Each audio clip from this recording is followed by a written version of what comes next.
আপনি যদি আপনার রাইটিং স্কিলকে ডেভেলপ করতে না পারেন তাহলে আপনি বিভিন্ন চাকরি পরীক্ষায় বিভিন্নভাবে অকৃতকার্য হবেন, এটা নিশ্চিত।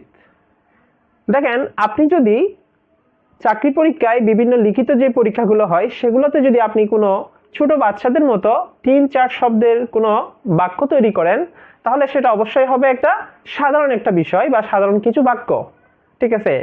সো আপনি যদি আপনার বাক্যকে অনেক বড় করতে চান, অনেক সুন্দর করতে চান, তাহলে আজকের ক্লাসটি আপনার জন্য।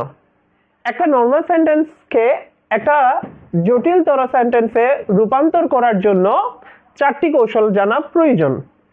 আজকে আমরা সেই 4টি কৌশল সম্পর্কে জানব।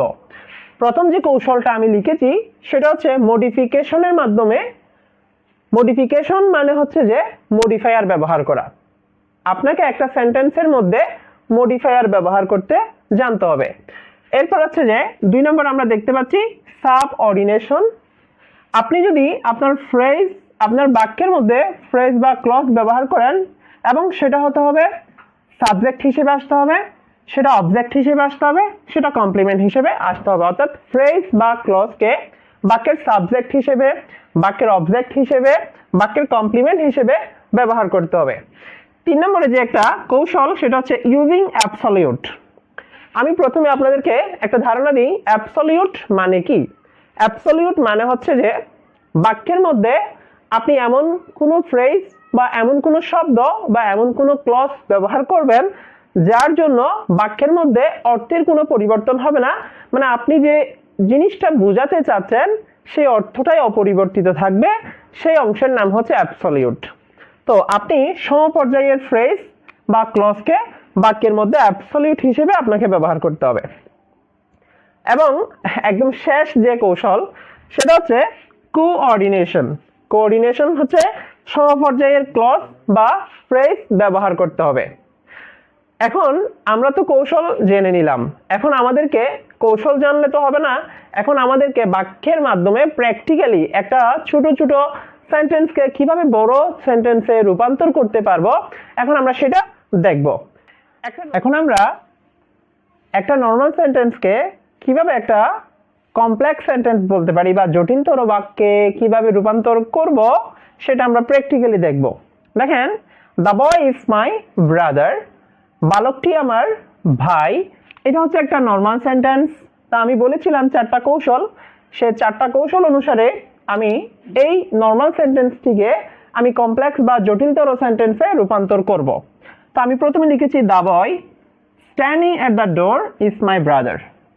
এখানে আমি জাস্ট এই যে পূর্বের যে বাক্যটি ছিল সেই বাক্যের সাথে আমি আর একটি অংশ জুড়ে দিয়েছি, সে হচ্ছে standing at the door.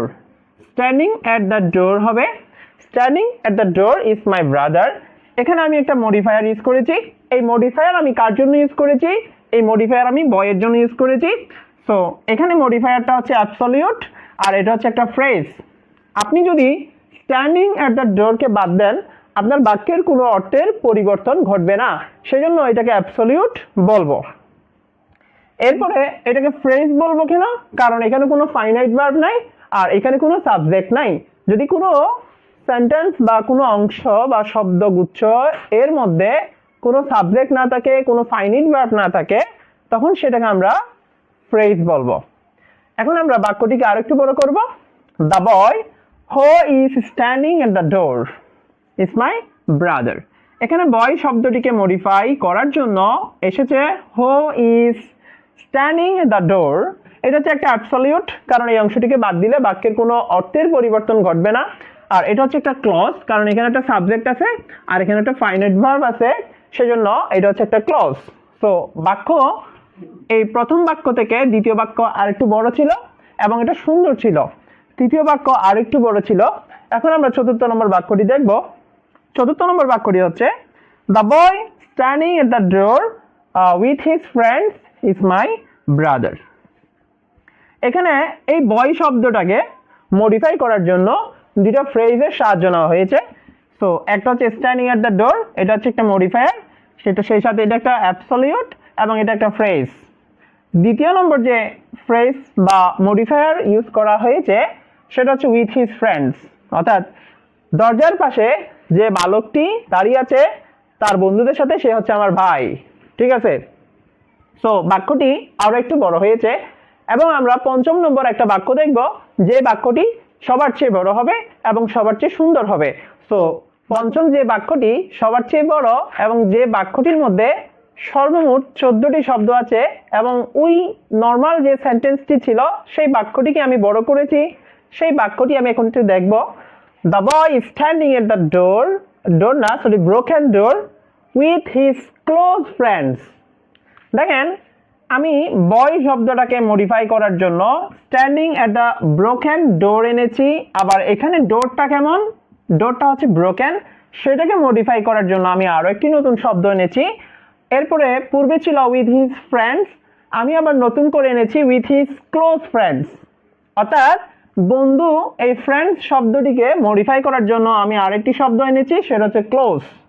Friends is my brother. So আমি আপনাদেরকে জাস্ট প্র্যাকটিক্যালি বোঝানোর চেষ্টা করেছি। আপনারা যদি এখন প্র্যাকটিস করেন তাহলে আপনাদের বিষয়টি একদম ধারণার মধ্যে চলে আসবে।